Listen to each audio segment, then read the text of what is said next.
I am so excited to have this conversation. I'm so grateful to have you guys on the show with us this morning. Christina, I'm going to start with you first. I want you to, if you could, introduce yourself to our listeners. Tell us a little bit about yourself. Good morning. My name is Christina Sledge. I am the co founder of my company, Sledge House Media. I have a background in IT as well as event management and now production and publishing. And so, um, happy to be here and been married to my husband for 22 years. Amen. All righty then. Wonderful. And now, Mr. Edward Sledge. Love to hear from you. Tell us about you. Yeah, good morning. My name is Edward Sledge. I'm co-founder of Sledge House Media. I'm the head writer of the company. I write screenplays. I write books, as you can see in the background.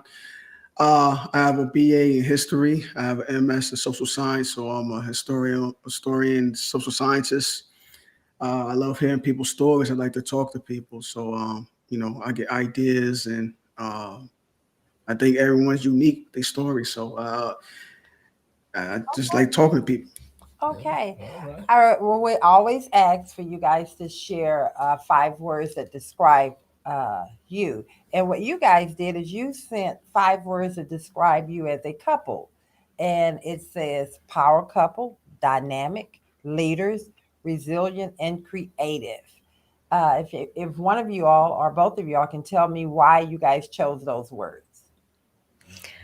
Well, I can speak to that. We chose those words because over the last 22 years, actually, we've known each other for 30 years, if you can believe that. Mhm. um, Over those years, we have grown into those words. We didn't start off describing ourselves that way, Mhm. but over time, we definitely, together, our strengths combined, have allowed us to be a power couple. Mhm. And, we're dynamic in the strengths that we bring to the world, as well as to our family and our marriage.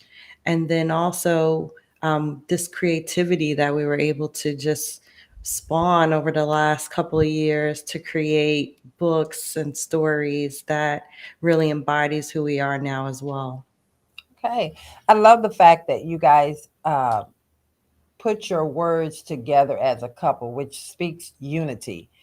And I think as a married couple and a powerhouse couple, I want to say people would say that's unique. I would say it's powerful. So Yeah. you're putting out in the atmosphere that we are one. So I Mhm. appreciate that, and I'm looking forward to this conversation.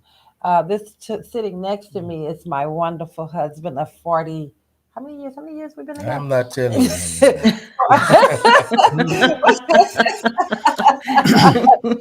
42 years. Add one. And, 43 years. See, that's okay. It don't count when you keep going up. But anyway, Okay. 43 years. He is my best friend. And so I love the fact that you put unity in y'all speak. Mhm. Brother Carter? Yes, I heard you both said co-founders. Hmm. Good chicks, is there a founder or you They do it just together. co-founders together, one to another? Hmm. We are founders. We founders together, and uh, we co-founders too. So Yeah. Yes. it's just us. It's Hmm. just, Okay, yes. okay. I noticed both of you used the word co-founders in your introduction there. So Right. They are a which team. is unique in itself. So it Hmm. speaks volumes for the both of you. I can tell that you guys are a real tight couple. You guys have a unit of children, anything like that? Yeah, so we have two girls, 21 and getting ready to be 14 All right, Oh, all years right. okay. old. Okay, then. All righty. Well, we're just going to go ahead and dive into this conversation. The first part of our segment will be the honeymoon is over. Hmm. Already? The honeymoon, because we got to start there. We have to start there. We're going to start there, and then we're going to remember we talked about there are different phases in this relationship thing. And that's why we chose this wonderful powerhouse couple to have this conversation on this weekend of love. And so I'm going to throw that first And question. so I want to say happy Valentine's Day to the both of you, right? Before we get this conversation going, that out of the way. Happy Valentine's Day weekend it is for us all. And we wishing you guys the very best on that. I'm sure we're going to You, say it again. yeah, Thank you. hey, brother Edward, Yes. are you out of that stage where you can't break up with your wife on Valentine's, birthdays, and Christmas? You know, back when we were young, I was explaining how we used to do that as young men, and there are a lot of young men out there trying to break up with their girlfriends or whatnot to avoid Buying the a gift. giving of the gift and not knowing what to give. Did you ever experience that? Nah, but I've been chasing her since we was 14 years old, since she said yes to me. So All once I got right. once I got in my arms, once I got in my life, I'm not letting her go. I touch her every day. But you're talking about the honeymoon. This the crazy part about the honeymoon, right? So we eloped, and once we eloped, I never grew up in a traditional family household. So I grew up with men, my father and his friends, and a couple of uncles. So I Okay. never saw a relationship. I always saw their relationship with their girlfriends, and they break up all the time or do what Right. they want to do. So I never understood a marriage. I never saw a marriage dynamic.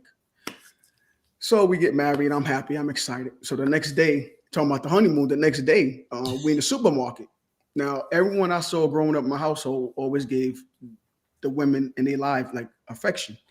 Hmm. So we in the supermarket and I start doing some PDA stuff. I'm trying to throw in the back of the freezer and everything, hugging her, kissing her, stuff like Pebble and Pew, thinking that that's what a married couple, they want. And she stopped me. She said, "Well, I'm not into this, right?" So I was thrown off. The very next day we got married, I was thrown off. So later on that night, we go back to our house and I asked for a divorce.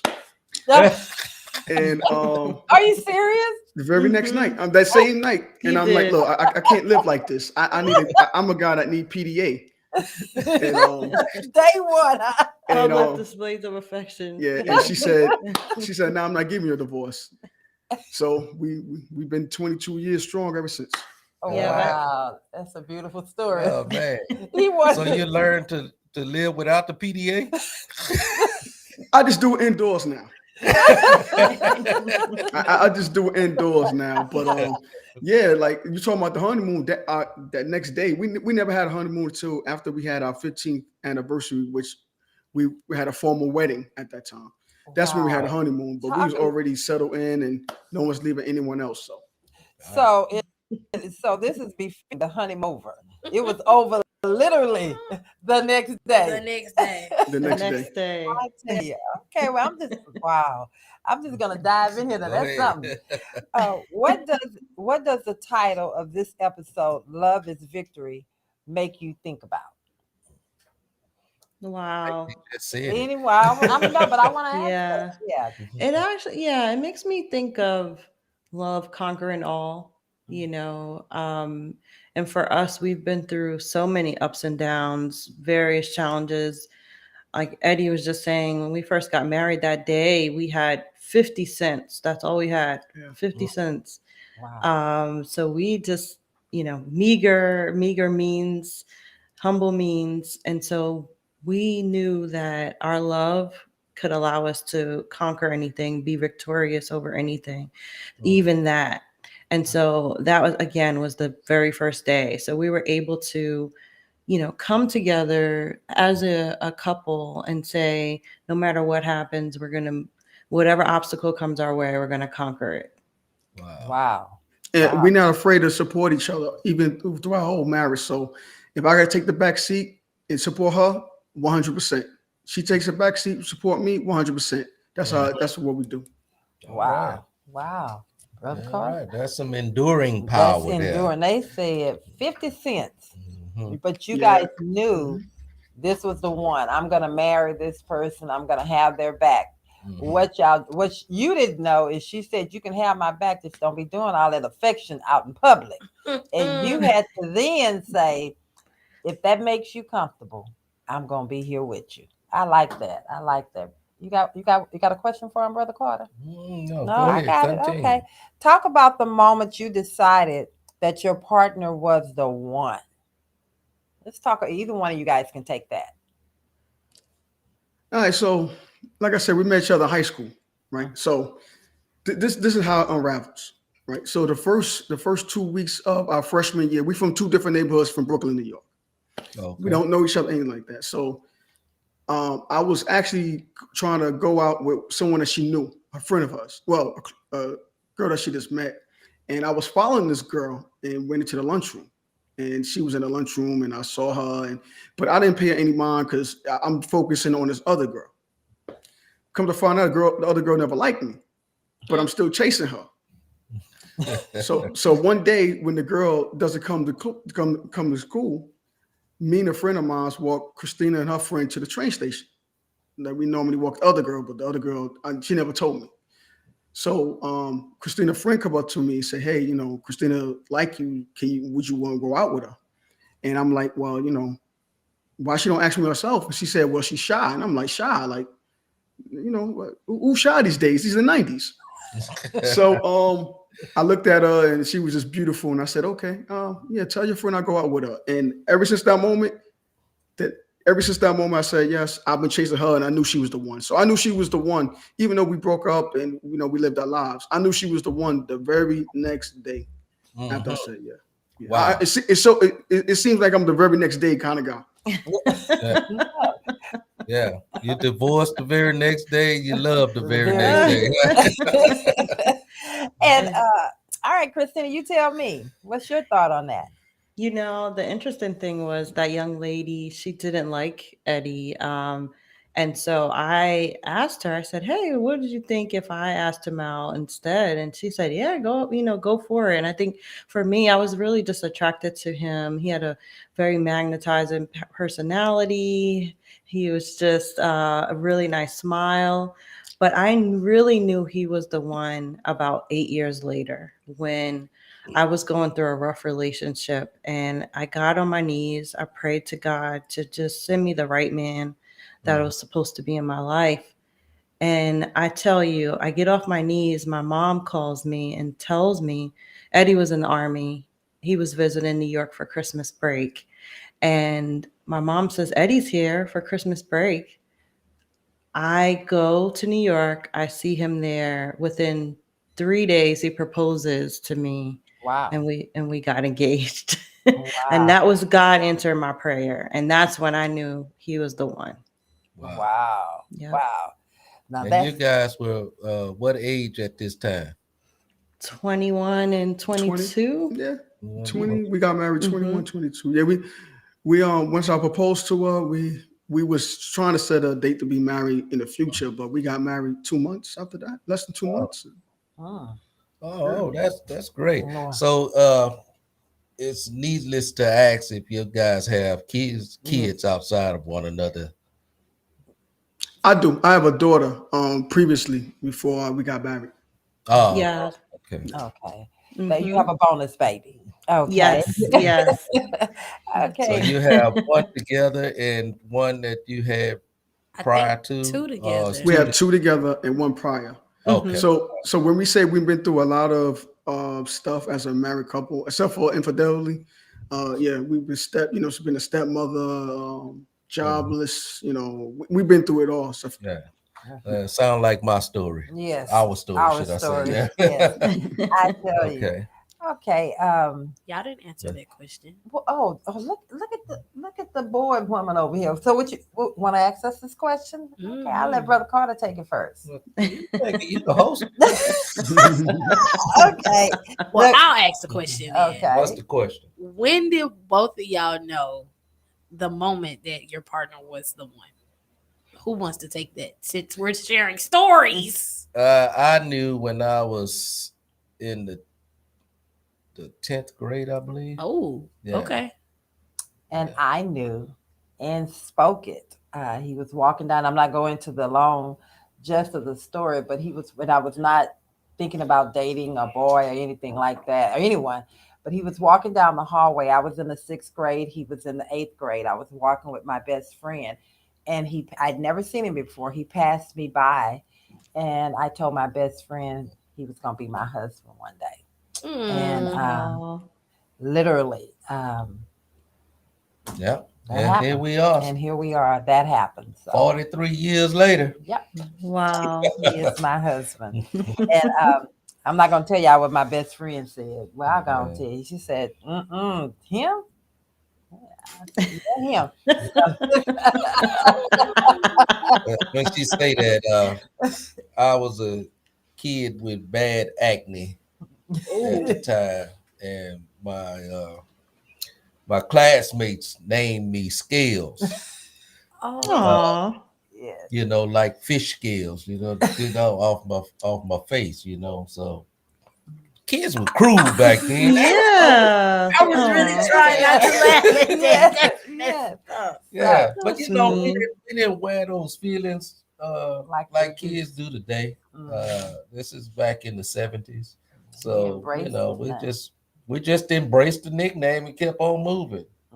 But I don't ever remember being upset and crying about it. When I You think just about went it on with your now, name. yeah, I went and ran with Scales. and he was scales forever.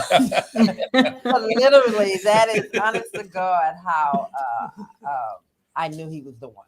So Yeah, that literally You was. like them scales and all. yeah. I loved him. I mean, I just had never seen. Yeah, I loved him. I just, I just say, how you like me now? yeah, All yeah. Yeah, right. now they envy you, huh? 43 years. Okay, then. Well, we gonna move on to the next one. Has there ever been a time when you felt that your love was being tested? You talked about that a little bit. Let's talk about that time when you knew that your love was being tested. Let's dig a little deeper on that. Yeah, I can speak to that. I know I want to say maybe around year 10, my husband was unemployed and we had a one income household at that point, and it was very stressful. My brother was living with us, and we just it was just every day was an argument. We're going through through it like every day. And it got to the point where Eddie took a laptop and he just broke it. He just threw it to the ground and broke it. That's how angry he was. And then, he just immediately stopped. He came to me and he said, we can't argue like this ever again. And we just knew at that point that, our love was being tested, and we would never let that happen again. And we just got to each other, and we made a commitment at that point that we would never let anything, no matter what the circumstance was, ever get us to that point. I Mhm. don't think I ever saw a point where our love was tested, because even if we would have got divorced, I still would have been in love with this woman. I don't think anyone could replace this woman in my life. So I don't think my love has ever been tested, but our relationship and our household and feelings been tested. But No. the love is always going to be Mm, there. Mhm. Okay. So Okay. I mean, that's the way I look at it. I always saw it as, that's a even good if we point. split up, anything like that, Mhm. I still love this woman. Mhm. She's still gonna love me. So I never saw my love ever getting tested though. Yeah, but Mm, there are going to be challenges that you're going Yeah. to face in life, Uh-huh. and you've you had a previous life prior to your wife, and I'm pretty sure that was a challenge right there with the baby mama. And my question to Christina, if was there a issue there, and how did you overcome, or have you overcome that issue with the previous The baby mama. baby mama? right. Right. Uh, yeah, it was at the time. It was so new because she was a baby, my bonus daughter, and so naturally, the feelings were still kind of raw and between them emotionally. So I knew I'm like an old soul. I've always had that kind of wisdom to know when to kind of fall back a little bit and let things just kind of work itself out. One thing we definitely did was pray on it a lot and come together on it a lot. Um, and so we did come to an agreement that, things go on in the past, but the best thing to do is just come together and move forward for a positive outcome for Now, both and all you had to families. grow to that point, Yeah, though, because correct? you have to grow to that, Yeah. right? Oh yeah, Yeah. Okay, that's what we want to talk about. How I want you to tap. I want you to we tap gonna into clean. 23 years Yes, ago. yes. 23 years ago. Yeah. Not this Christina today. Yeah. Oh yeah, no, that was the most difficult time in my life because Right. I was a new mother. I was a bonus mother. No one gave me the tools to figure out how to deal with it. Mhm. I honestly, we again, like we came together, we prayed on it. We just figured, okay, we're gonna take this one day at a time. I mean, that's all we could really do. We couldn't do much else than that, and just kind of let things run its course on a day by day basis. What helped was I took initiative and made sure that we try to make this run smoothly. So we understood because my daughter used to live with us. So Mhm. and I was in the army and being employed, stuff like that. So So we y'all never had. raised your daughter. Y'all raised your baby. Yeah, at first we did. Uh-huh. She lived with my father, then she lived with me when we got married. But then her mother, rightfully so, wants to make sure that she gets in the picture and spend time with her daughter. So we made the agreement Mhm. that my daughter will go back and live with her mother. But at the same time, all communications will just come through me, not to her. And then me and her mother talked, and then we anything that was big or huge that Christina needed to know, Mhm. which was barely anything, she would know. But all the other nonsense stuff like that, I would have to tell her, look, I'm married, so I'm the type of person that don't want to take on any of this extra Right. talking stuff. I'm just like, look, I could accept you, or I don't need you. Yeah. Like drama. All the drama, I'm not that kind of guy. So Yeah. once me and her mother, and her mother wasn't together anyway at the time, so Mhm. it wasn't like I broke up with her to go out with Christina. So and then over time they saw each other. My daughter came and stayed with us a couple summers, and so she knows Christina as a baby growing up. As an adult, my daughter's like 20, I think 23 now. So, Mhm. but it was no bad blood between Christina and my daughter, or my daughter and her mother and me. So I just took the initiative to make sure that I control this narrative and make sure that both won't explode on each other. Right. Right. Because you have to, man. This is so common in our culture that there's another person involved in the relationship, and that's a huge hurdle. Even knowing that that Was before you. yeah, even knowing that this situation was there prior to you saying I do, there still was an issue, and it's an issue for many people today. And so I appreciate how you explain how you handled the situation, and but I want you to be able to help somebody that's struggling with that situation. What would you say to someone that's going through a situation like that? Because you feel one way, your wife feel another way. Your wife, maybe went through some insecurity issues and all this stuff like this that goes along Well, with. I know where you're going with that. Yeah, I talk think to me that because we have the same issue. I So come on. think, and I don't think it's necessarily insecurity. Okay. I think sometimes when the communication is cut off, Okay. and there are some that need to be a part of the communication and the decision making, and then there is some people that feel like as long as you involve me, you are the decision maker for these kids. You have to keep the relationship together, but involve me in it. So I'm going to ask the question that you're asking for some young person or someone that is going through that right now. What advice would you give them that is struggling with trying to balance and find a healthy balance when there is a child that's outside of the relationship involved in the relationship? Well, Yeah. the first thing you got to do is know the person that you with, your wife or your husband. You have to have trust. You have to trust this person to be like, okay, I understand that for us to go forward, you have to take care of this, and take care of it in a diplomatic way, right? One of the things that was about us is that we was in different states. We moved out New York. We lived in Maryland ever since I left the military. So my daughter and her mother's in New York, so we states apart. So that's good. But if you trust your mate and say, okay, I'm gonna make sure that I trust you enough to be like, look, you can take care of this and make it out and make everything smooth as possible.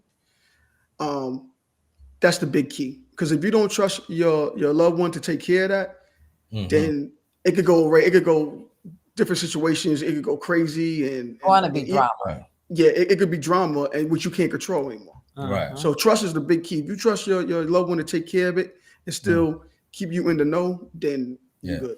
So, Christine, I'm going to ask you this question. How did you feel? I mean, we hear how he felt. How did you feel?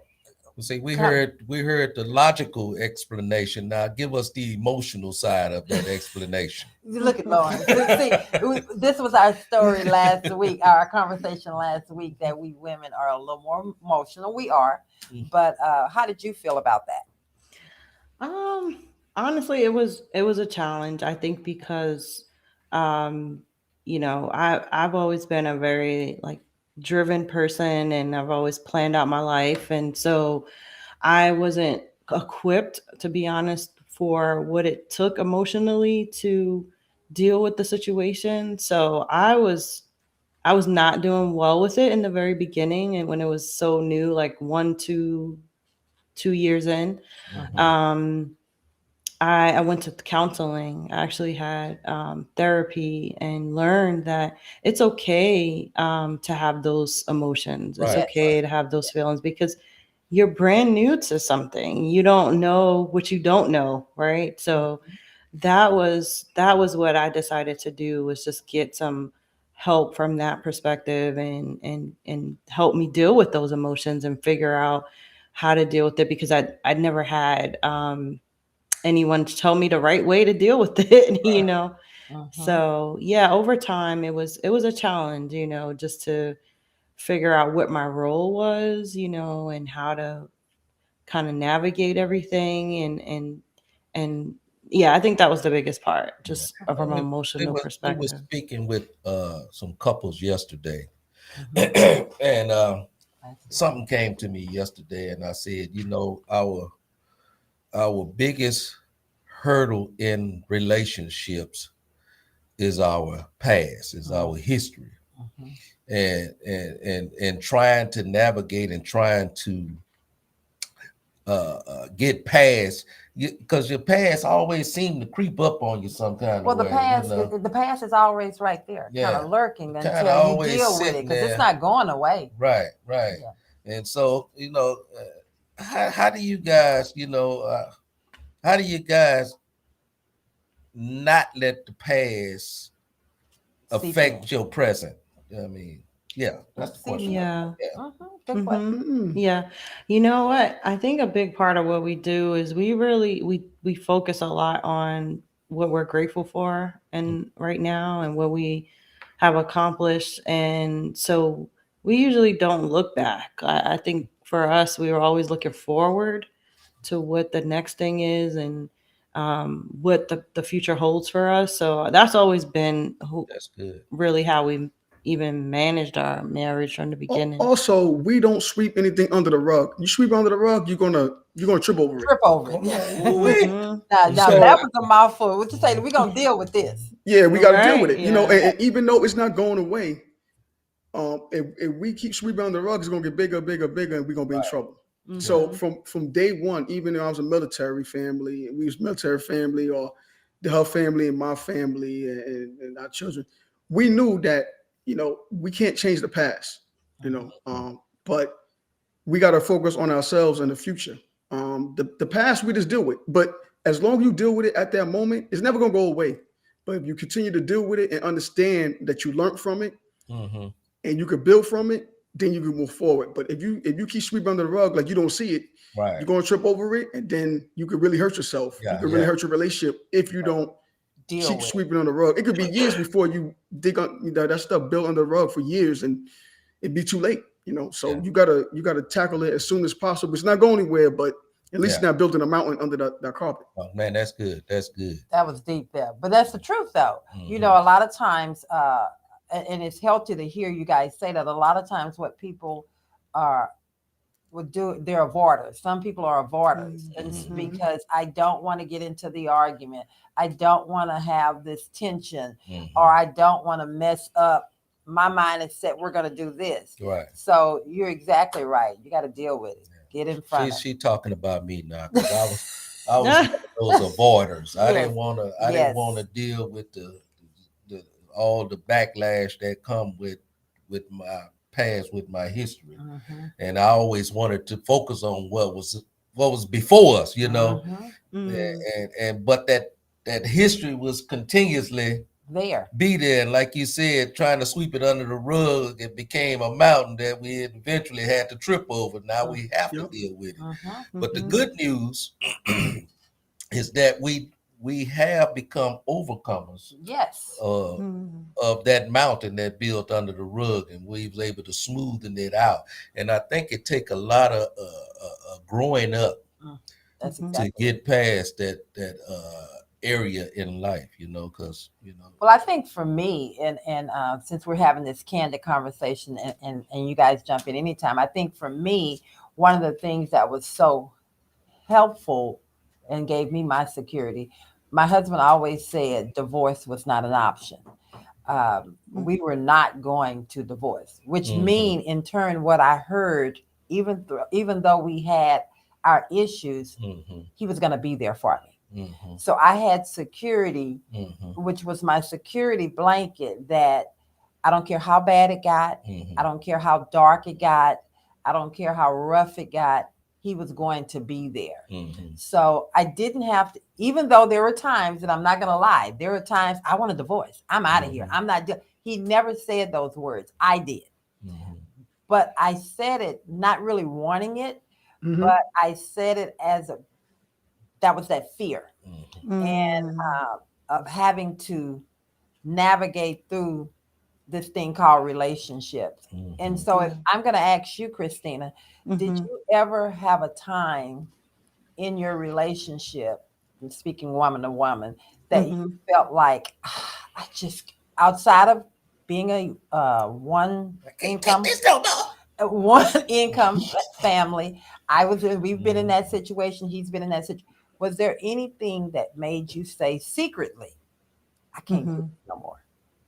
No, never. No, Yeah. because and let me tell you why. It's because between the time we broke up in high school and we went on to our separate lives in college, we were apart for I don't know, close to 4 years. Mhm. And during that time, I was dating guys, different guys, and every guy that I dated, I compared them to him.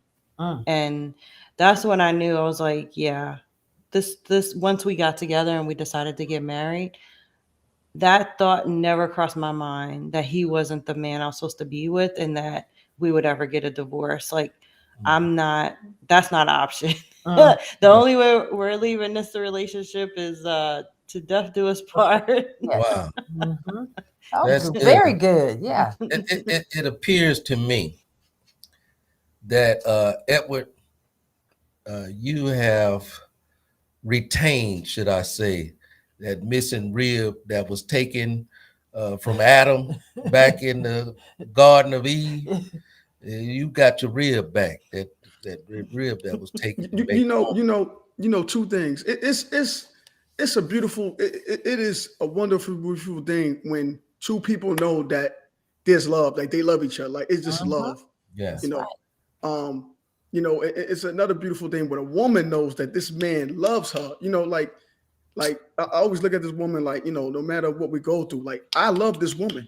Mm-hmm. I love my wife. Like, I can't, it's I love this woman. Like if you don't take care of home, someone else will. And no one, I don't want anyone to take care of my home. And that's what I learned from my father. They grew up with the OJs, the 70s, 60s, and all you heard was music about take care of home or someone gonna be knocking on your door. Right, right. So I knew once this woman in my life, I gotta, even financially, physically, emotionally, I have to take care of home. And a lot of people don't know how to take care of home or what that means. Right.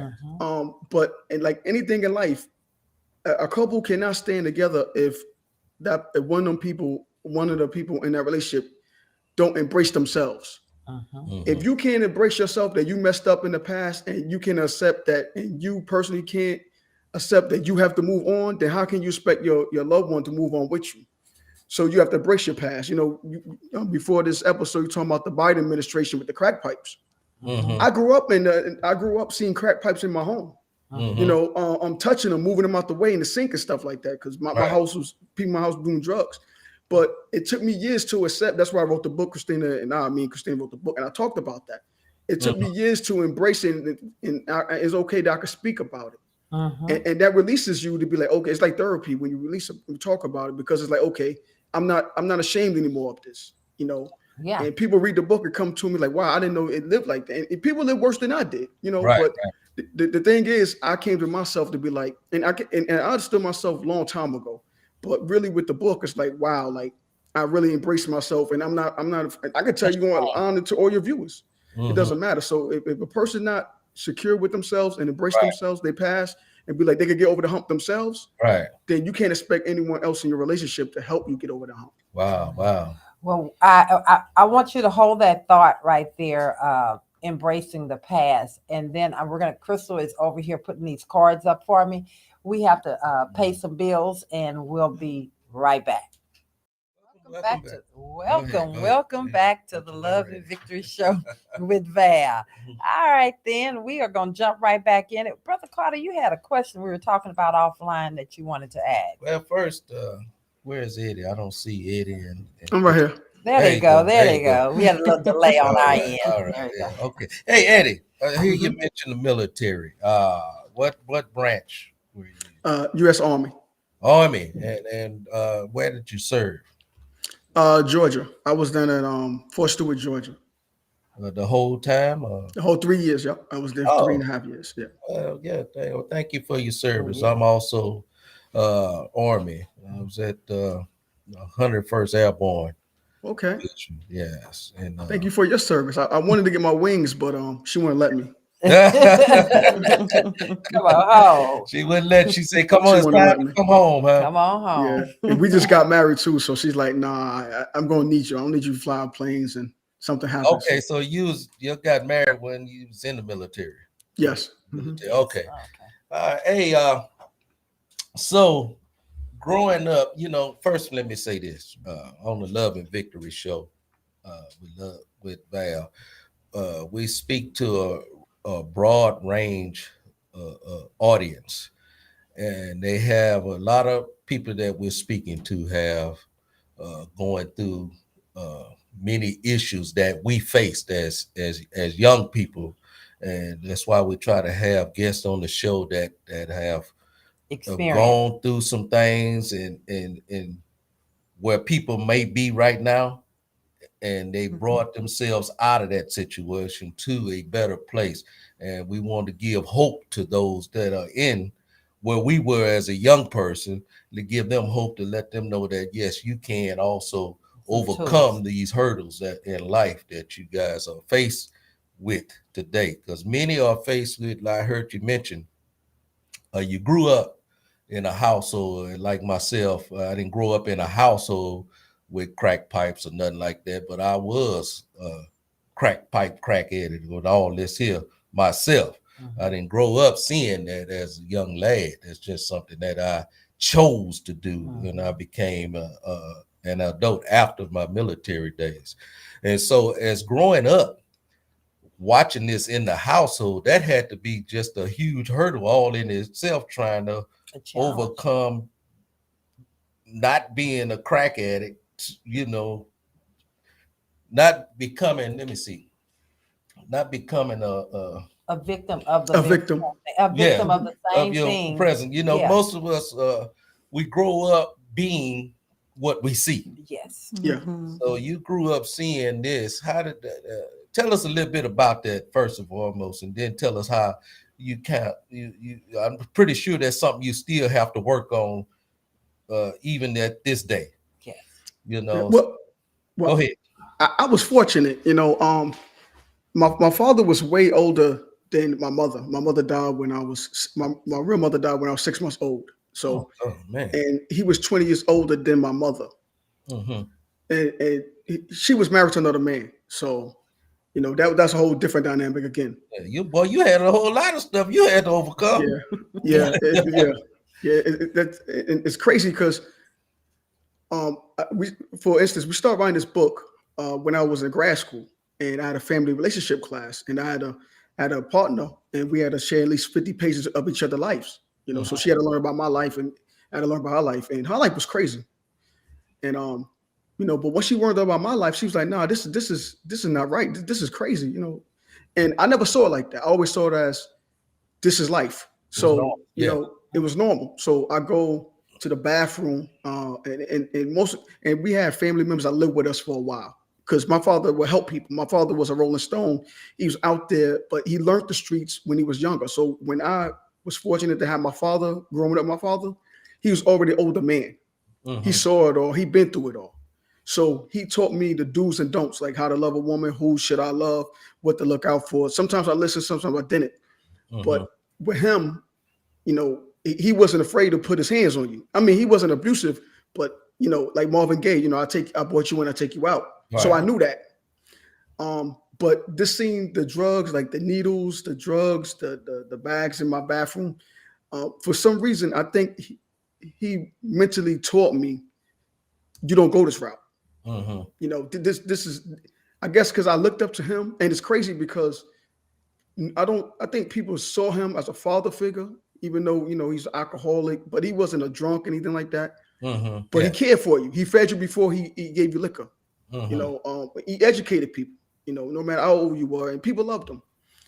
But he wasn't the best, greatest man in the world to people, but he was to me. So I think I looked up to him and followed his Example model. you talking about. I never saw him. I never saw him do drugs. I just saw him drink.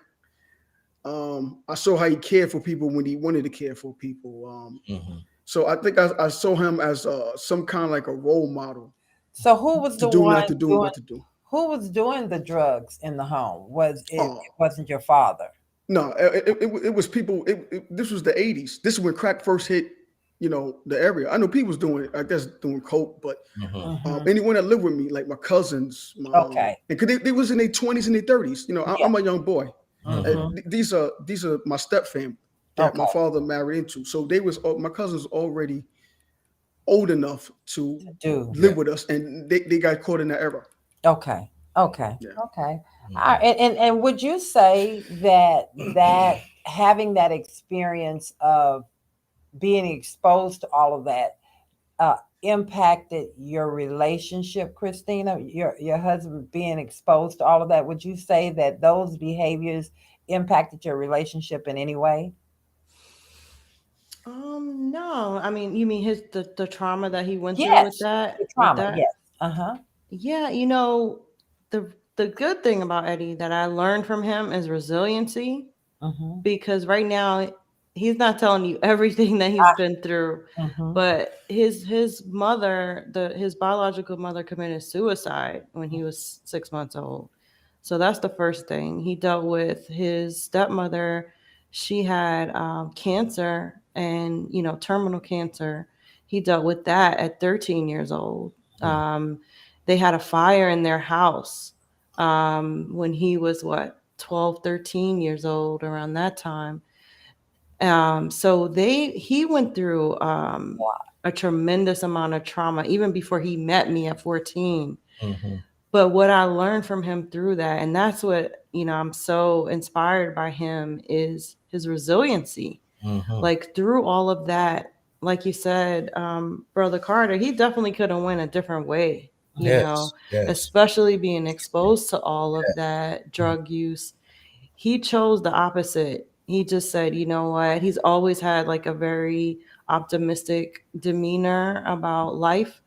And so what I learned from him and what he taught me, he actually taught me that resiliency, that no matter what happens, no matter what we come across, that's not going to be something that we ever choose. So the trauma, I didn't even know how much trauma he went through Mm-hmm. until we really started diving deep into this book. And then that's when it occurred to me, Val, that it was like, whoa, you could have really had some serious issues that, then trickled into our marriage. But honestly, he didn't have those. I think if I married someone else, I probably would have went a different way. Mm. But we knew the Lord put us That's what I was together. going to get to. I was going to go right Yeah. there with because And man cannot make these changes on his No. own. Yeah. All the things that you have seen and been through in life. I mean, I was going to ask you, man, what what what event took place that made you? Because you sound as a very compassionate individual, very loving individual, in spite of all the stuff Trauma. you've seen in your child. I mean, all that went on as a child. The one thing that I stands out. I'm sorry, didn't mean Go to ahead, cut you go off. ahead. The one thing that stands up the most. I don't care what someone says. Not having your mother. Mm-hmm. That alone. Yeah. And then to hear that your mother took her life Yeah. at 6 Well, months. he was just- That's a yeah. void. Yeah. I mean, I can't just imagine, Christina, your babies not having you there. Mhm. Yeah. As a mother, as a child, you're going to always long for that peace. How did you process that? Yeah. Or did that affect you? How many times you cried about that, man? Yes. For me, Yeah. like I said, to me, like until I started taking that class and then writing this book, like it never occurred to me that because everyone lived around me was doing bad, something in their family bad. Like, we talk about my mother. I didn't know until after like 30 years old that after my father died, that my mother and father was my mother was schizophrenic. Mhm. So her and she broke up. Well, she was still estranged from my husband, so she was with my father, who met from my grandfather, her father. But they was doing coke together, and they was doing coke to calm her down at times. So when I was actually in her stomach, she was doing cocaine with me. Mm. So the turnout already not to be like, I guess, mentally set back, anything like that. It's just amazing. Plus, when she died, she was holding me in her arms in the window, the open window, and this is before the window bars was there. And her and my father was there talking, and then she falls out the window with me in her arms, and he grabs both us, but he grabs me, and she slipped through his arms, and she hits the ground like 3 floors up. So that right there, my story starts off crazy, but I didn't know all this until like I get in my 30s because people sweeping it under the rug. Yes. And rightfully so, you probably don't want to tell a child this stuff like that, but Yeah. but then just seeing the stuff in my household and seeing my father carry himself in a good and bad way, it just taught me resilience. And then my stepmother, she had cancer, and we all had to take turns taking care of her. Like she had it over her body, so we had to. I'm like 10 years old and I'm giving her baths. It's at the time I'm just like, wow, this is what I have to do. But to her, this embarrassing. I'm like, your son is giving you a whole body bath. Like Yes. Wow. the calm, the help her. So things like that was just normal to me. I had to do it. But you step back and look at it and accept it, then it's like, wow, that's crazy. Like I never accepted because I never thought about it. It was way back in the back of my mind, but I knew the rock bottom that I was at, and when I was high school. So my turning point came 2 times. When I was in high school, got out of high school, I knew I had to leave my area because I knew it was just going to be either doing nothing or end up in jail. Yeah. That was it. Yeah. So I knew I had to make a You're a move. unique individual, man. You're very unique. I know there's 1,000 men that have came up the trails that you've come up, man, and they are all locked up or dead Or right in the now. hospital. Yeah. Or just on the street. Yeah. But it wasn't my plan. It wasn't God's plan to do that. God's plan was like, okay, we're gonna set each one, because if in our book it was like 3 or 4 times we actually could have met each other, but we didn't. Mhm. We had family live next door. We didn't even know each other. So we look at it and we accept the fact that we were met no matter It's what road we ordained, went yeah. down It was to be there. ordained. And Predestined. my father is the one who we believe the Lord touched and was like, look, it's time for you to get these two together. And he came up with this fib, a small fib that we both believed. And but we accept that, because we accept that anyone less than what I am will not be fit for a woman like Christina. And we accept that. And once you accept it, it gets easier. So it wasn't meant for me to go down that road like other people did. And unfortunately, I did have bumps in the road, but it wasn't meant for me to go down that road. It was meant for me to stay on the path of being a man for this woman that she needs. And then she finally prayed for. And it was there. So that's how I look at it. I look at it like it was meant for me to stay on the path I was on, to be the person that she needs in her life. Wow. To be the other half. That is unique. That is. Yeah. So you've always been in church. This something you just started doing. Were you raised as you in got church? older? Tell us about. My father just told me that church is in the heart, and church is in your heart no matter where you go, even when you deployed or even at home. You always got it in your heart, and I always talk to the Lord. I mean, I started talking to the Lord when I turned my life around. But I never understood life. I just lived life. And in certain areas you can't be yourself. You can't be yourself in the environment I was at. Like, you can't show people that you were smart or you like school or you educated. Right. You would get bullied, or you'll be a target. So all those things that people have to live with, and probably like I had insecurities. Like I talk about the book. I broke up with Christina because I felt that I wasn't good enough for her with the clothes and stuff that other people around her was wearing, or money in her pocket. So I had insecurities, and I didn't face those. And rightfully so, you can't face them as a young person because you don't know life. Tools. You don't even have the tools You don't have the tools to understand it. Yeah. Yes. Okay, I'm going to ask you guys this. Do you believe that you can mix business and pleasure? And the reason it's a reason for me asking that question, but I want you guys to answer that question first. Do you believe that you can mix business and pleasure? So business and Pleasure. like a relationship? Like a relationship. Yeah. Yeah. So I'll take this one. Yes, I think for us at least it works because our foundation was our relationship before we even started our business.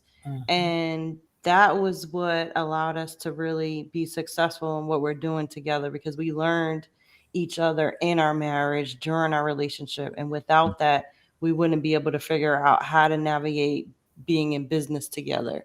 So for us, of course we had to mix business with pleasure, but we realized that our strength is what we learned over time, is what we bring to the business, and what we bring to our relationship has helped us be successful. I tell people all the time, and I'm proud to say this, our relationship is 51-49. And she has 51%, because if she's not happy, then I cannot get sleep. So once you know your part in your relationship and you accept it, it gets easier. Once you know your role, you know your lane, you can help out your lane. But once we know what we have to do, and we did this before we started a business, we knew it was, or I knew, and I tell all the time, it's 51-49. Now, this ain't not saying she gets her way all the time. We do have arguments and go at it, but we also know that, my job is to support you and your job is to support me. But I know if she's not happy, I cannot be happy. Yeah. And that's what the kind of man I am for her. Yeah. If I was married to someone else, it probably would be different. Right. Now, what is the business? They are a media house. You want to go ahead? He was talking about, they were telling they're authors. I know. I got the. So in the authorship, and like my wife and I with the radio station, I think this has, you say business and pleasure. I think this has given us a new arena to connect with each other even better than we did before. Right.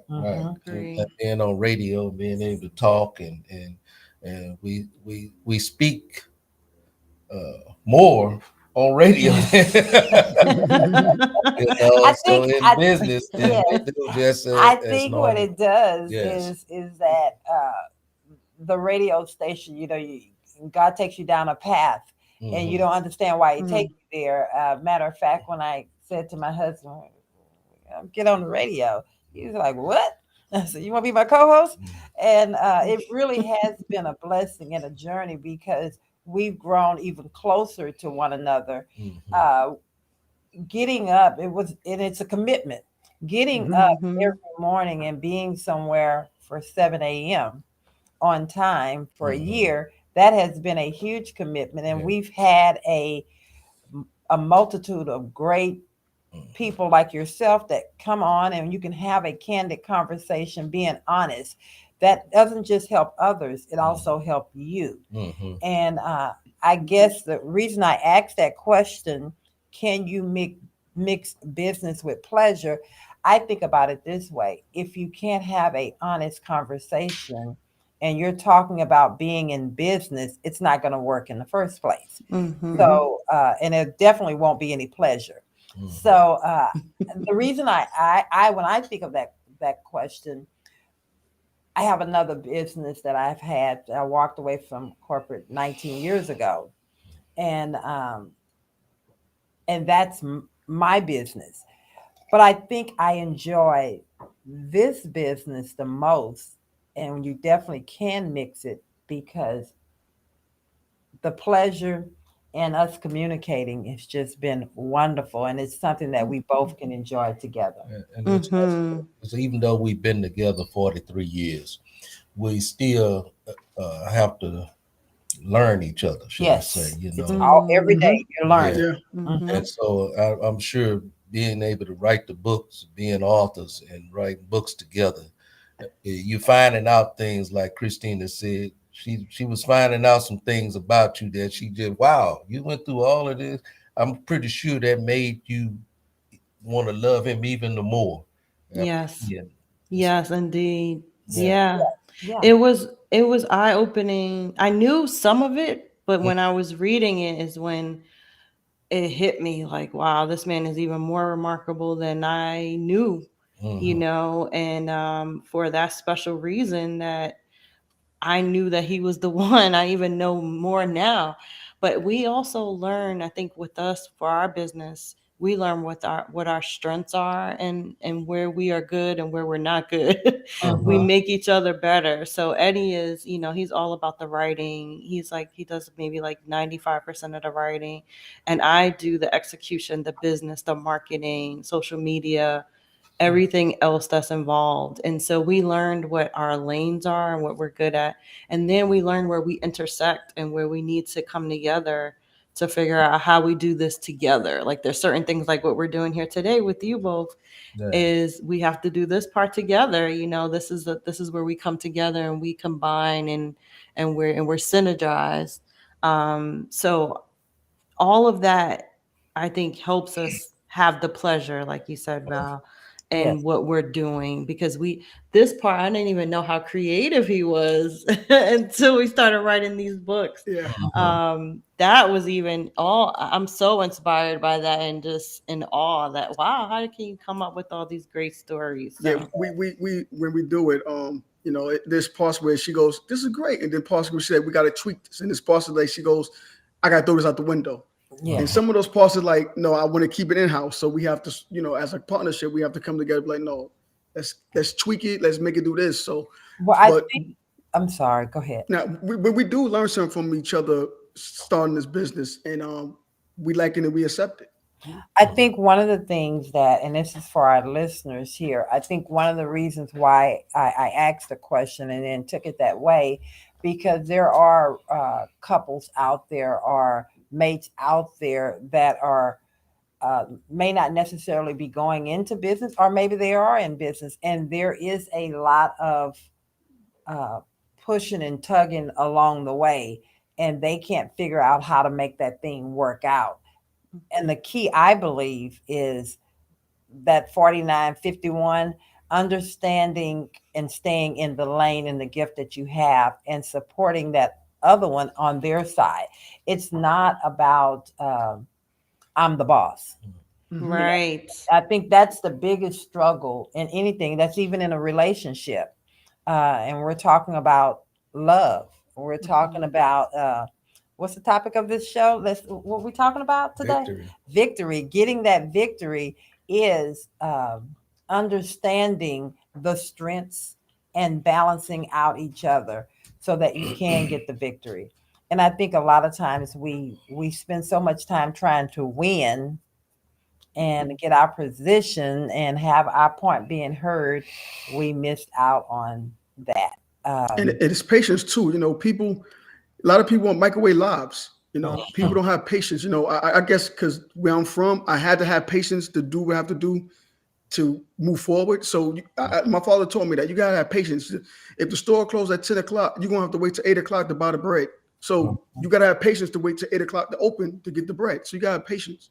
Yeah. mhm, And I also look at it like this: if our business go down or we quit the business tomorrow, will I still love this woman? Will I Mhm. still be married with my wife? I will. So a business is our business. Mhm. mhm. But if it goes away and it expands, no matter what, I still got her, and we still Right. got love, we still got trust, we still got each other. Yeah. So it's like the no divorce rule. I'm Yes, not giving a divorce. Right. So no matter what, this business go up and down, go we're gonna still sideways, or where we do, we Mm. still in love, we still got each other, and we won't let that break our bond. Wow. okay. Hey Eddie, Mhm. I got a question for you, but before I ask the question, I'm gonna ask you this. Uh, Hearing part of your story, hearing part of your upbringing. Uh, my question is, have you ever heard "I love you" growing up? Oh, Where did that come from?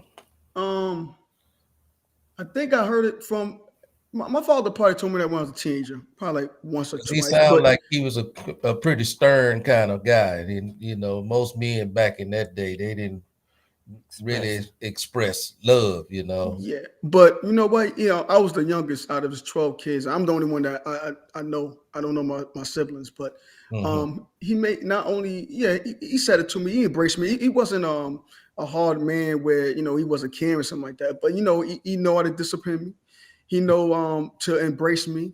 But he wasn't educated. He didn't see the best part of life. It wasn't like you could grow up and be wherever you want to be. You could grow Right. up and be president, or he couldn't help me with my homework, stuff like that. And Hmm. when I got older, I accepted that. I accepted who he was, but he wasn't a man that I couldn't hug, or a man who wasn't proud of my achievements, whatever I had. And he hugged me. He told me he loved me. And I think him not having his father, he left his family when he was 14 years old Yeah. from Tennessee, from the 40s, from Tennessee, and made his way up to New York. Hmm. So he had a whole lifetime of not having a man figure, a father or mother in Right. his life, and he had to learn himself. So, Yeah. and I figure he probably learned that I'm not gonna let my son go through this, and Okay. Mhm. so That's I good. was embraced by him. Okay. Good. So I'm gonna say something to you. It's something that I didn't hear when I was growing up as a young lad, and I don't know how often you may have heard this. Uh, but through all your accomplishments, and this goes for the both of you, I personally want to say that I'm proud of you. I'm Mhm. proud of Thank the you. man you become, in spite of all the things that You've been through. that took place in your life, and you became a man Mhm. through it all. So I just want to tell you personally that I'm proud of the man that you are, and continue growing up to be that man that you want to be. I truly appreciate it. I'm glad people not calling me a scumbag anymore. When I Yeah, was growing up, yeah, my family, friends have accept me, but mm, I started learning to accept myself. yeah. And when you do that, then it gets easier. Right, Thank right. you. So, Mhm. Christine, you have anything you want to say before I ask this next question? I'm all I can say is I'm proud of him as well. Like I said, I known him at 14 years old, and he Mhm. was just a roughneck back then, and to just see him evolve, both of us, we Yeah. both obtained 2 degrees, 4 degrees total, Wow. and just to kind of see us evolve from those teenagers into adults and parents, and then get educated and build on that. I talk about in the book that how I'm just proud of him every day, and how, just proud to be his wife too, just to see that evolution. And I used to be a scum bucket. I used to be a scumbag, man. So I take this to heart. Yeah. Yeah. Let's say you recognize, you accept who you was. Huh? I said who I was. Yeah. That's right. That's right. So my question right now is going to be: is love enough for a healthy marriage? Mm. And if not, what else do it take to make a healthy marriage? Is love Uh, enough? no, I think you definitely need trust. You need trust. You need open, candid conversations like we're talking about right now. Mm-hmm. You have to be willing to just open up, put yourself out there, and support each other. I think for us, it's always been that, throughout everything we've gone through. We talked about not having that ego, um, learning when to be humble and just let somebody else take the wheel while you kind of sit back and learn too. So for us, all of those things combined, we can't just love definitely is getting us through, but Mm-hmm. all of those things combined have kept us going into 22 years now. Wow. Okay. Love is definitely a strong love. Is definitely a foundation. Mm. But no, it takes work. It takes work for a marriage. It took us 22 years, Mm-hmm. and we're still going. We're Like still it took working. y'all 40 some years. Yeah. Yeah. So Still it working. it takes Mhm. trust, commitment, understanding. Mhm. My marriage didn't really take off to where it is till like my third year when I actually stood there, listened to her, looked in her eyes, and had to repeat what she said to me. Mm-hmm. Not just the plank scare of we talking and I'm like, oh come on man, I'm tired, I don't want to hear this. I had to repeat and understand what she said to me, and once I started doing that, I'm like, okay, I can do this. It's not hard. It's not taking me out of my manhood. It's not taking me from my tough man card. Mm-hmm. It's I'm a husband. You Yeah. know, this got to be my best friend. Yeah. Yeah. If your spouse not your best friend, then you're sleeping with the wrong person. Wow, You man. should be sleeping with your best. Well, you got outside people, but still. Yes. But your marriage got to be your best Your friend. mate should be Yeah. your best friend. That's Mhm. Yeah. exactly right. So So it takes more than love. yeah, you've learned over the years to listen to Yeah. the woman. So, Brother Carter, you asked that question of them. Mm-hmm. You want to answer that same question for yourself? Is love enough? Is love enough? I would agree that love is enough, but it also take extra things. What are those?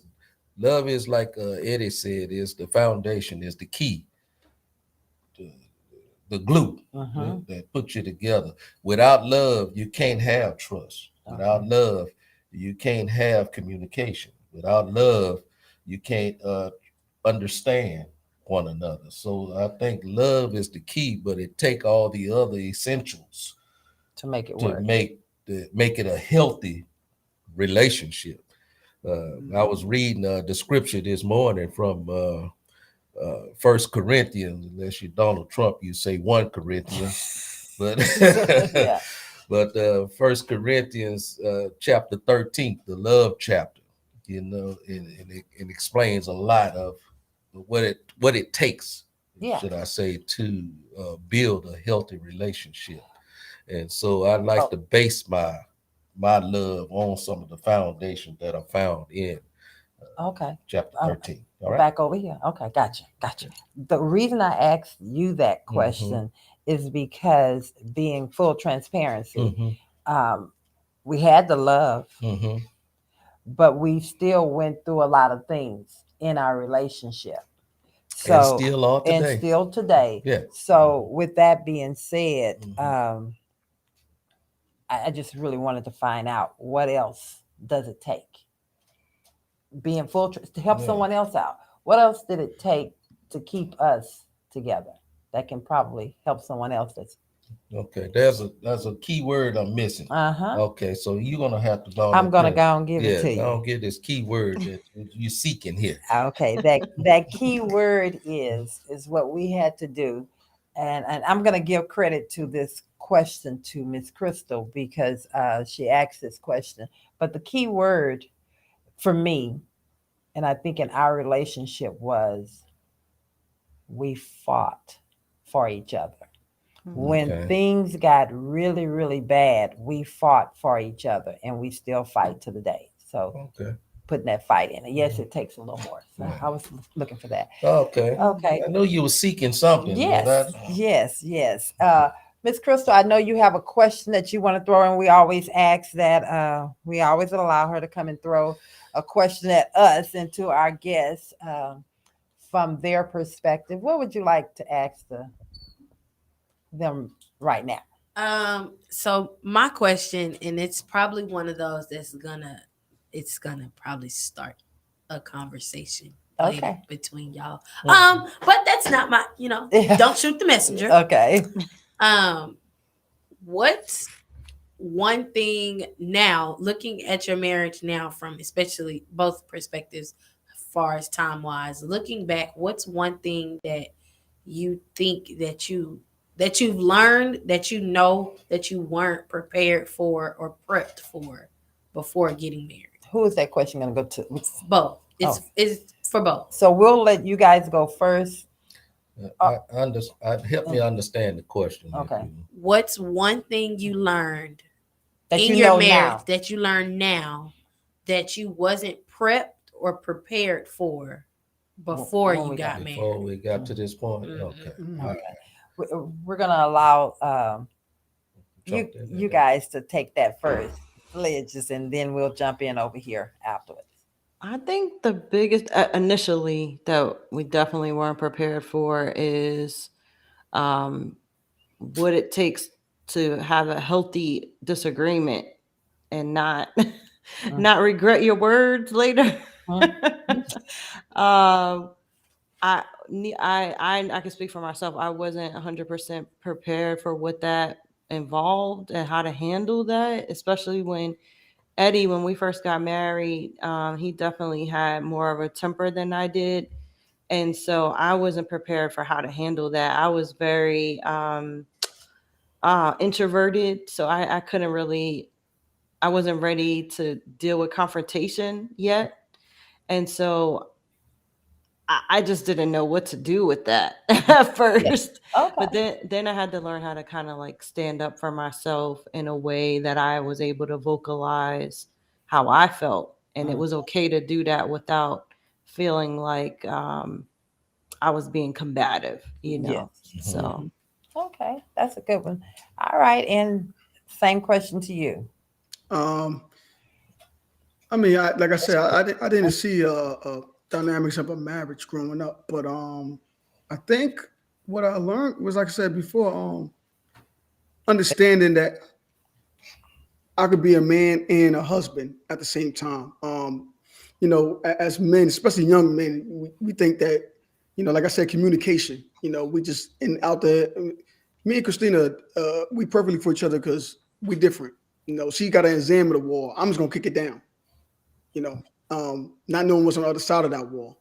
So, but understanding that I can change in my marriage and listen to understand that your point of view of analyzing that wall may not be bad.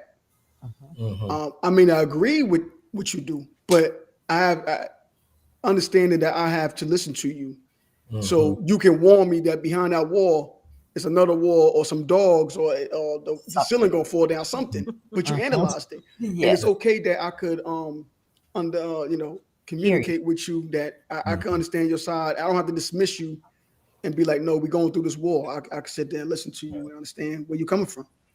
Okay. So you basically learned that your way is not the right way all the time. What I'm Exactly. you say. So Okay. Yeah. you wasn't prepared to be open to hear outside of yourself, but now you are. Because remember, the men in my family, in my household, I never saw them do that. Yeah. Mhm. They were just, well, they break up or find someone new, or they just, they never did that. So I Yeah. didn't know how to do that. Yeah. Mhm. Never saw that. So Oh. the one thing I wasn't prepared for, after pondering the question, the one thing I wasn't prepared for is having to deal with my past in my present. I didn't know that what you did yesterday was going to be before you today. Mhm. And I wasn't prepared to deal with the consequences of my actions Mhm. of Right. my past. Mhm. And so that is something, that's a hurdle that I'm getting better and better at accepting. You Mhm. know, I'm opening up a lot more about that. So that's my deal. Okay. And I think for me, uh, question was it something there that I wasn't prepared for to deal with? What was something that you learned now in your marriage that you wasn't prepped or prepared for before? Yeah. I think the family dynamics. If I can Mhm. be completely transparent, when you are young and you're thinking about marriage and getting together, you just think everything is going to automatically work. And I think for me, I definitely was not prepared for it not working. Um, and then understanding how it was going to all work out and where I fit in at. Mhm. Um, and that was a process. And then also understanding the in laws dynamics. And my husband comes from it was his mother and his brother in the house. So they were pretty quiet. They didn't do a lot of communication. Where I come from a household and a family that was very loud and we talked. And there was a lot of communication going Mhm. on. And then to get into a relationship with someone that did not communicate well, Wasn't expressive. and that was difficult, Mm. and that was a process. And so knowing that now, I think that first of all, I'm grateful that we endured, Mhm. but I think it's essential for, and I can only speak as a woman, it's essential for us as women when we're talking about dating and making those commitments. It's really taking time to get to know who you're committing as much as possible, who you're committing to, because, or what you want, because you're going to have to deal with that stuff Mhm. down the road. So Mhm. I think that for me, That's true. yeah. I like what you said Yeah. right there, because when you do commit to someone, you're committing to everything in their life, all the baggage, Yes. everything they grew up with, Hmm. all the things they're going through or been through. You're Yes. committing to all of Mhm. that. And So I think a lot of times, so many people are ready to throw the towel in because they didn't. They want to they say they weren't didn't sign. prepared They for weren't that. Yeah, prepared, and I didn't Mhm. sign up for yeah. this. I But just signed up for you. for That's you, it. well, Yeah. no, you signed up with everything that came with me, Yeah. and so I Mhm. think if we Mhm. spend a little more time getting to know the person you're signing up with or you're claiming to commit to, Mm-hmm. I think that relationships will last a lot longer. And you're Yes, not going to be so quick to go down there and treat it like, oh, it's not working anymore for me. I'm out. Mm-hmm. So that's Yeah. true. marriage should not be staying together, having 20 something years, 40 something years shouldn't be so rare. Mm-hmm. You understand when Mhm. you think Hmm. about Yeah, it, Right. if you do that part on the front end. Mm-hmm. I agree. I Yeah. know a couple right now that's going through that. They've been together for about 10 years, and they kind of thought that, oh well, we, like you said, we're just marrying that person. Mhm.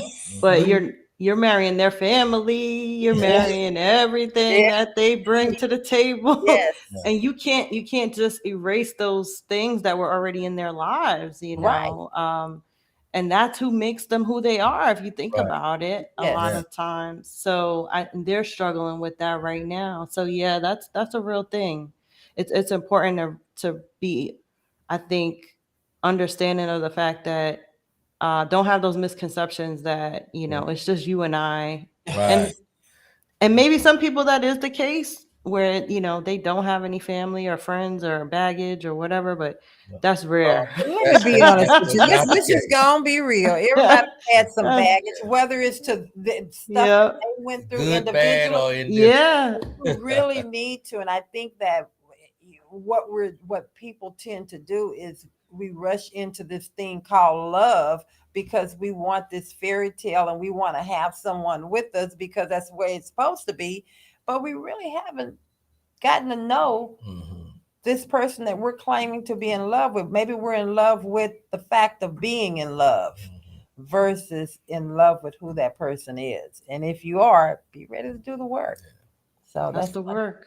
Yeah. So is that, And when you okay, when you understand the other person's side of family Mhm. and your love, just be ready to embrace it and Deal try with your it. best to move on. Yeah. yeah. Yeah. Trust me, listeners and viewers out there, and look at the camera when I talk to y'all. Yeah. When that significant other is screaming and shouting, most of your what is it called, relationship, that come from somewhere. Mhm. If your male companion is angry and whatnot all the time, that come from somewhere. Mhm. So Mhm. we have to get to a point where we need to try to understand, learn about Who that where the person grew up, who was around him growing up, who was and around her? because that That's him right. or her, Yeah. because That's that right. forms who the individual become And in how their they adulthood. react to things, Yeah, so Absolutely. and Mhm. or don't react to something. right, right. So so Yeah. true. Because that was That's profound that absolutely. you brought that up like that. Yeah. 'Cause Yeah. Yeah. I grew up in a household that didn't communicate a lot, so I was very subdued in Mhm. my conversations about a lot One of or two things. words. I mean, Yeah. and for conversations to go on, it was almost like it was like pulling tooth and nail. It Right, was like, right. Mm-hmm. got Yep. here. Yeah, I remember Yep. that. I Yep. remember that. We And had that too. y'all had Yep. that too. And then for Mm-hmm. me, it then was I feel attacked because you're asking me too many Yep. questions well, now. You know. and Yep. Yep. as he Yep. felt Yep. like it was Yeah. questioning, but for me, it was really trying to get a dialogue. Right, right, And so the only Right. way, because he was such a one or two answered right, person, I had to keep the conversation right, going. I had to follow up with a right. And question. then you start an argument, and then you can get me really Yeah. talking. So Then, I, so Yep. Yep. Yep. all of those things. I'm I, just figuring you this out figuring now. this out now? He Ooh, said he No, just no, figuring no. it out. I remember that to this day. I remember that. I yeah, remember that. yeah. You Hmm. have to. I needed words. I Hmm. needed that conversation from my being, Yeah, and that's how you grew Yes. that's up. who I Yeah, was. that's And so you Yes. sitting over there with me talking was just yeah, it was closing him off even more. And but I needed that. So yeah. I'm so glad Mm-hmm. we got to that point. Yeah. I All was right, the same we way. crossed another hurdle We today. did. That's what All this right. love is. You the same way, Christine. You Yep. understand? It was Oh yeah, it was like pulling teeth. I think when most men, especially black men, they Mhm. don't always express how they feel and they don't know how to, right? So they don't always Right. have those tools to, and it was hard in the beginning. Like that's why we had all those arguments because he was like, I don't want to talk. I'm walking away. Yes. Mhm. I'm not Yes. talking to you. And I said, no, we're going to deal with this right now. We're going to talk it out. We're going to figure this out. And that's when he started to embrace it over like those 2 years and like, Mhm. all right, okay, Yeah. You know that's what? all I right. got tired of spending money on the stuff that I already bought already. He started You know. breaking Breaking stuff. laptops, breaking Yeah. computers, always in Best Buy. The people in Best Buy was like, "You back again?" I'm like, "Yeah, I'm back Yeah, I again." broke another one over there. Got to find a better way to just say, be quiet. But Hey, yeah, Eddie, I remember you that. need to seek therapy, man. Yeah, and the crazy thing is that before I got married, right, I never had to deal with this. Talk. I'd be like, "Well, I'm Yeah. breaking up with you. I ain't got to talk about this." But Yeah, now I can't. I have to deal with this. I have to embrace this. I have to listen to you. I have to right. talk. Yeah, And then we have this wall built against us because we found out for years. As soon as you let someone know something, they go back and backstab you. You stabbed in the neck. It's like, yeah, wow, I got to be quiet. I got to keep to myself. yeah, So that's why we grew up with this wall. Like, we grew up with, if someone, I don't want someone to say, use the simplest thing against me. So Mhm. we keep quiet, but we don't understand we hurt in our marriages hmm, because we refuse to talk to someone that we married to trust. yeah. Mhm. And I don't understand that. Yeah, Yeah. It's Wow. okay. It's okay to be vulnerable it is. if you Right. love them. Yes. If you Yes. love them, yep. That's Right. right. Yes. That's Yeah. exactly right. Yeah. Well, Miss Crystal is going to take us to a short break, and we'll be right back. All righty, we are back. Thank you, Miss Crystal. That was some that I know that music. You had us going over here. We still going like that. All right. We were over Yeah, here we I was was in, dancing too. I know. I was like, yeah, she doing what she do on that board. We appreciate it. Um, thank you guys so much. I really cannot stand when we get to this point of the show. Mhm. I cannot believe that. Wow, the clock on Time the wall. fly, time Time fly. fly. You guys are such an easy couple uh, to have this candid conversation with. As I was just sharing with Crystal off air, that you guys are a couple that if you were here in town, we were there. I definitely can see ourselves enjoying the company. Um, so it's been a pleasure having this awesome candid conversation with you guys. Mhm. Um, before I go, before we go to saying our goodbyes, Yeah, we want to. Can I just want to say, oh, repeat after what you just said? mhm. We're just so grateful and honored that you guys are on the show and being able to open up and illustrate that life, your life, should I say, Mhm. and open up to let the viewers know that you can have life after traumatic Trauma. upbringing. Mhm. So thank you guys for being comfortable enough to just open up and just give your story. I know there's a lot more that you have to offer, but we don't have time to take You can read our book. You can read our Yes, book. There I you can't wait go. to get that book. I gotta Yes, get it. Yes, yes. but definitely, I want us to take the opportunity. We're going to turn the floor over to you guys. Mhm. Tell us what, when we like to do at this point. It'll go to you all, then it'll go to the in studio. Tell us what you got out of the show, and as well as your experience with the Love and Victory show. And then tell them a little bit about you and how they can find you and get your books. And Amen. and there we go.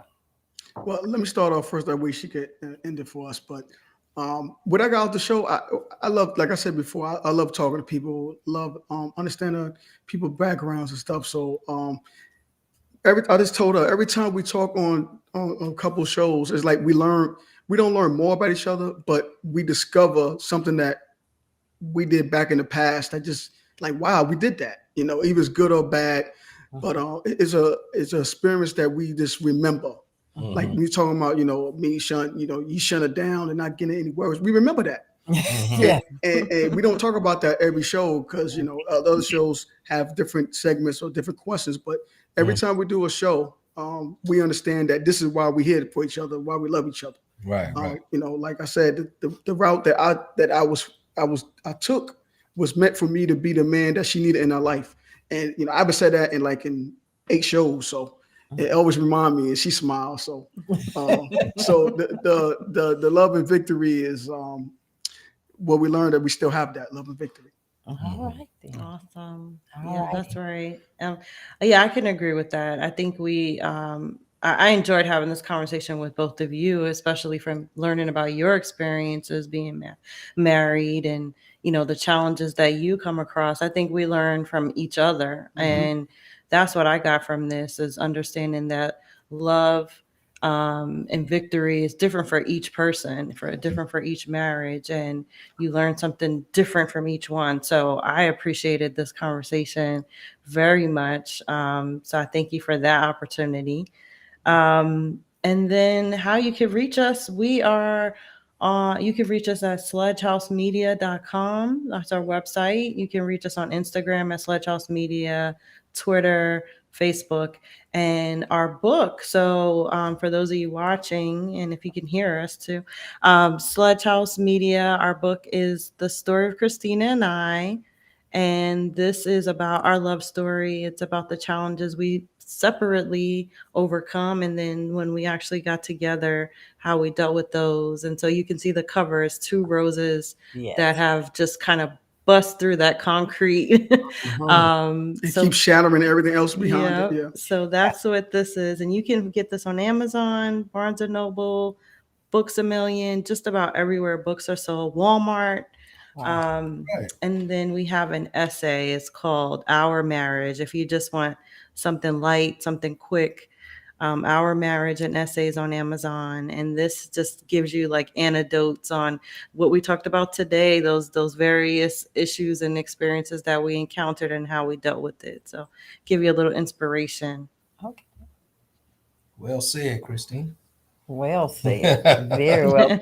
So I see there is something else over there on the other side, Behind behind Eddie. Eddie. What is that? Yes. So this is our fiction series, Ricardo's Collisions. If you like mysteries, a romantic mystery suspense, this is Ricardo's Collision. And it's about a man that has been through multiple issues. He's torn between two women and he had to figure out how to deal with that.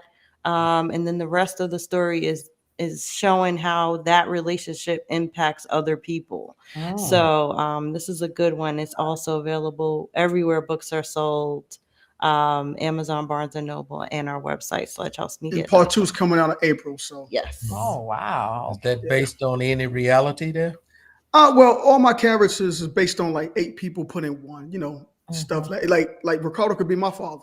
Rolling Mhm. Stone fell in love with 2 women, and Yeah. Yeah. the collisions that go on, be like we said, family dynamics. Yes. Mhm. Collisions that go on after that. So Okay. I'm now, super excited just- about getting those to read. I mean, that is, I'm sure they're going to be very interesting. I'm sitting here waiting on it. Mhm. Okay, then.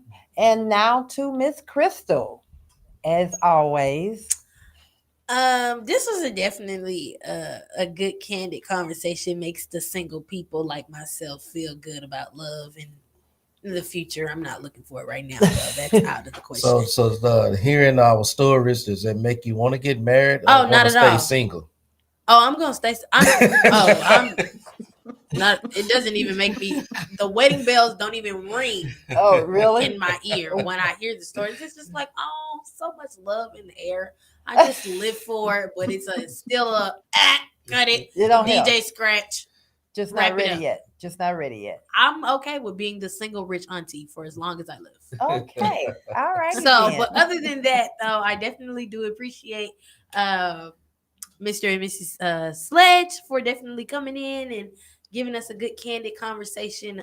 Just from the moment that they were actually agreed to be on the show, it was like, okay, let me see how I can kind of play this off. So I definitely appreciate you guys for participating in our candid conversation. our candid conversation. Yeah. All right. Thank Thank you. All right. And you, Brother Carter. All right. I just want to take the opportunity to just say thank you guys for being on the show. Thank you, Brother Eddie, Brother Sister Christina, for being on the show today. Y'all, you guys will appreciate you opening up, like I said earlier. Appreciate your candidness. Appreciate you being able to just express all the things that took place in your life. So, Eddie, again, I want to tell you, probably, you probably heard it 1,000 times at this point, but I'm proud of you, man. Proud of what you're doing in your life.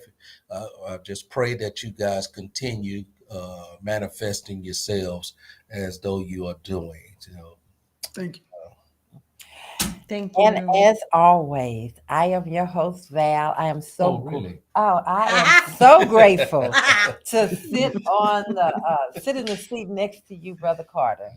I think this candid conversation would not be the same if I didn't have my front, my back, my sidekick right next to me. And then to have 2 fabulous entrepreneurs that are so willing to be open and candid with the listeners to come on the set. I am truly, truly grateful. I appreciate you guys. And I just want y'all to keep doing your thing. Stay in contact with the Love and Victory Show as we will stay in contact with you. But please stay in contact with us. And Become followers. Yes. this will not be the last time that we have this conversation. I think that, no, I know that because words are powerful. And share with your friends. Absolutely. I Yes. know that God has something greater where you are sitting today is definitely not where you're going to be tomorrow. So just Oh, hold on, thank you. stay grounded, continue to conversate, and know that it's important that that dialogue happens. And so, Mhm. Crystal, can you tell the people how to find us? Because they're gonna let their followers know, but tell them how to find us. Well, they can find us all on the Love and Victory Show with Val. So on Instagram, it is LV with Val. On Facebook, it is the Love and Victory Show with Val. On YouTube, where you have to subscribe to get this candid conversation every Saturday morning live from 7 a.m. to 10 a.m. Central Standard Time. The Love and Victory Show with Val. The website, www.lvwithval.com. Because everything is the Love and Victory Show, and everything is Love and Victory with Val. And so also you can, if you don't view it live, you can always go back and Yes. Back on YouTube and listen to it again. So it will be there for you this whole entire candid conversation. We was first on Facebook. Mhm. And you know how Facebook is. Facebook give you 1 hour. They gonna bring stuff down. So it became so much of a headache that we decided to just bring it all the way over to YouTube. And with that, that was a challenge. So you know about media. So it's always Mhm. it's a forever changing thing. But we're excited. And again, thank you guys so much for being on. To our listeners and our viewers, thank you, thank you, thank you. We could not do this without you. It is not about us. We hope that we brought something today that has changed your life, has helped you. And if we did, inspired encourage. you. And if we did, or if we didn't, we want to hear from you. I just hope we help this one couple, this one guy that want to try to break up with his girl because it's Valentine's Day weekend.